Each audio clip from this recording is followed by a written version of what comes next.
Ngayong gabi mga idol, ang lulutuin naman natin yung tahong naman mga idol. Para maiba naman, mag-seafoods naman tayo ngayon mga idol. Palagi na lang tayong mga gulay-gulay mga idol. Tayo naman natin yung seafoods mga idol. Tahong naman ang lutuin natin. Nabili ko nga pala yan mga idol sa sariwang-sariwa pa yan, mataba.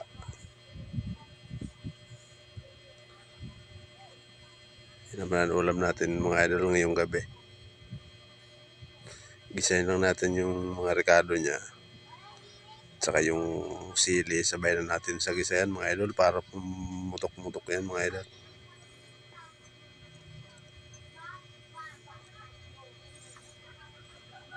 Pula-pulahin lang yan natin mga idol yung rekado natin bago natin nilalagay yung tahong. Nalinisan na nga rin pala natin mga idol yung tahong kaya medyo okay na yan.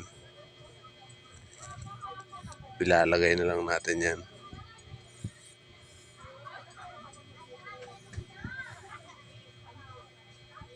Yan mga idol, lalagay na natin yung tahong.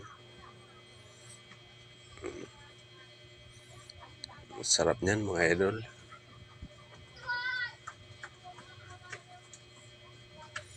Halagang 150 lang yan mga idol. Ulam na.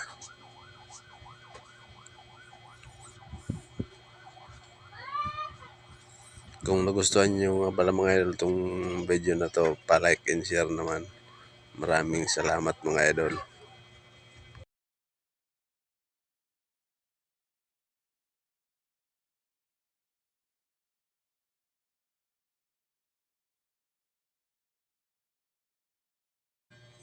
Yan mga idol, luto na siya.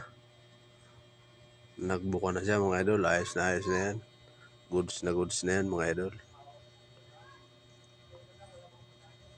Yan lang muna yung luto natin mga idol. Dito na lang po ulit ang video natin. Maraming salamat sa mga nagsusuporta sa page natin mga idol. Sana hindi sila magsawa sa ganitong luto lang. Dagdag muna tayo ng konting asin, medyo matabang mga idol.